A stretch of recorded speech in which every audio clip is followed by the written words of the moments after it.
اب کلاس 9 کا first chapter ہے گزرا ہوا زمانہ، تو اس میں میں نے انسائیہ کیا ہوتا ہے اور مصنف کا انٹرو یعنی سر سید احمد خان، اور پھر اس کے خلاصہ کیا ہے گزرا ہوا زمانہ، اس کا سوال جواب کرائیں، وہ ویڈیو آپ دیکھ لیجیے گا۔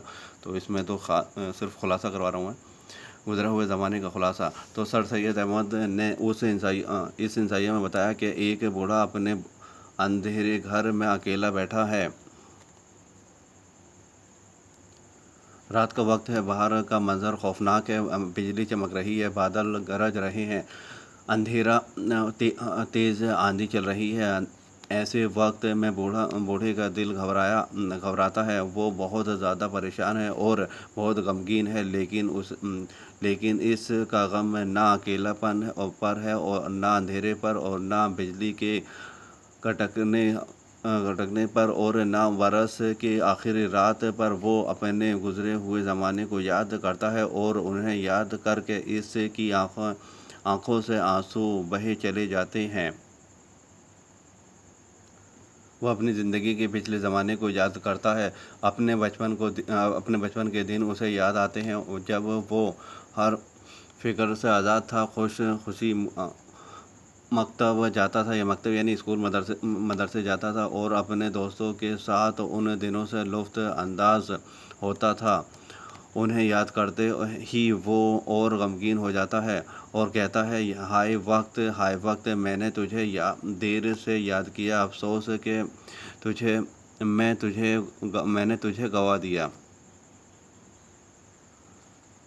پھر اسے اپنی جوانی کا زمانہ یاد آتا ہے جب اس کے پاس طاقت تھی، اس کا خوبصورت جسم اور جوش و جذبات سے بھرا دل تھا۔ وہ اپنے والدین کی باتوں کو یاد کرتا ہے جو اسے نیکی اور خود پرستی کی نصیحت کرتے تھے، جنہیں وہ یہ کہہ کر ٹال دیتا تھا کہ ابھی بہت وقت ہے۔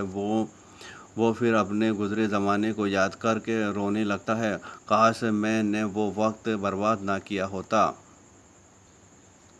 پھر اسے اپنے ماں باپ، دوست، آشنا بھائی بہن یاد آتے ہیں۔ اسے ایسا محسوس ہوتا ہے کہ گویا اس کے ماں باپ اس سے کہہ رہے ہوں کہ تم نے ایسی وقت کے لیے تمہیں نصیحت کرتے تھے، اب ہم کیا کر سکتے ہیں۔ وہ ان باتوں کو یاد کر کے اور بھی گھبراتا ہے اور چلا اٹھتا ہے، ہائے وقت نکل گیا، اب کیوں کر اس کا بدلہ ہو۔ وہ گھبرا کر کھڑکی کی طرف دوڑتا ہے، دیکھتا ہے کہ ہوا کچھ ٹھنڈی اور بجلی کی کڑک میں کمی آتی ہے۔ اسے اپنی زندگی کے اندھیرے پن کا زمانہ یاد آتا ہے، اس کو اپنی کی ہوئی نیکیاں یاد آتی ہیں جو اس نے کی تھیں، جیسے روزہ رکھنا، نمازیں پڑھنا، حج کرنا، زکوٰۃ دینا، بھوکوں کو کھانا کھلانا، مسجد اور کنویں بنوانا وغیرہ۔ یاد کر کے اسے کچھ تسلی ہوتی ہے، لیکن اسے یہ خیال آتا ہے کہ یہ ساری نیکیاں اس نے تو اپنے ذاتی فائدے کے لیے کی تھیں، جس کا فائدہ اس کی زندگی کے ساتھ ہو جایا تھا۔ کوئی ایسی چیز، نیکی ہے جو اس کی موت کے بعد بھی اسے فائدہ پہنچائے، اسے اپنی زندگی میں نظر نہیں آئی تھی۔ اور اس کا دل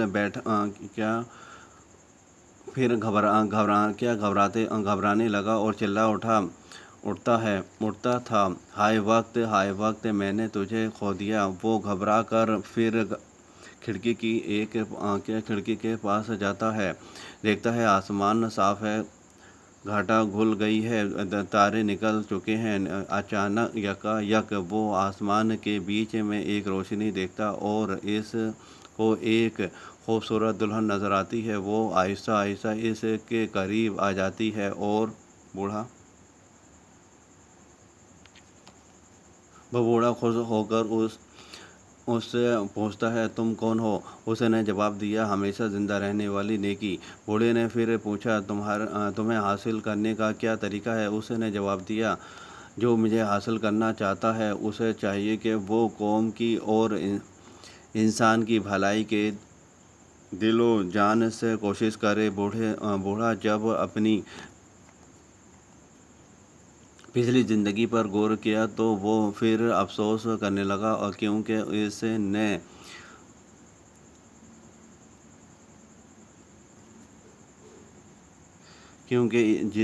اس نے جتنی بھی نیکیاں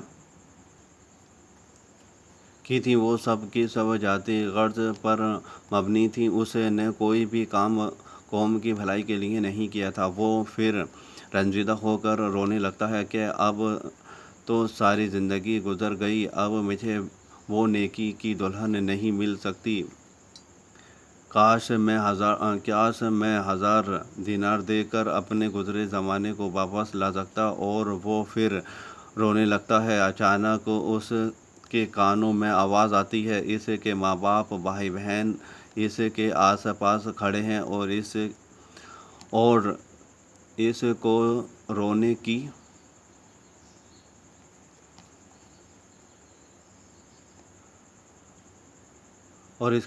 کی وجہ پوچھتے ہیں۔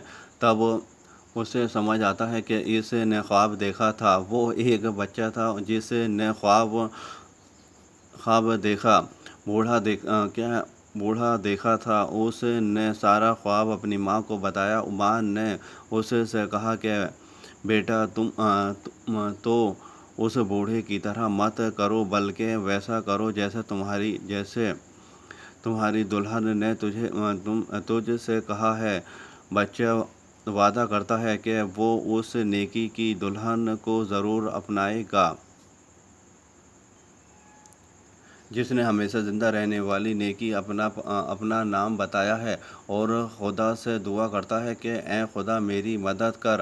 آخر میں سر سید نے قوم کے بچوں کو نصیحت کی ہے کہ اپنی قوم کی بھلائی کے لیے کوشش کرو۔ آخر میں سر سید نے قوم کے بچوں کو نصیحت کی ہے کہ اپنی قوم کی بھلائی کے لیے کوشش کرو۔ Thank you for watching this video. Please share کر دیجیے گا، اور پورا چیپٹر 9th کلاس کا دیکھنا تو پہلی ویڈیو والی دیکھ لیجیے گا۔ Thank you for watching this video.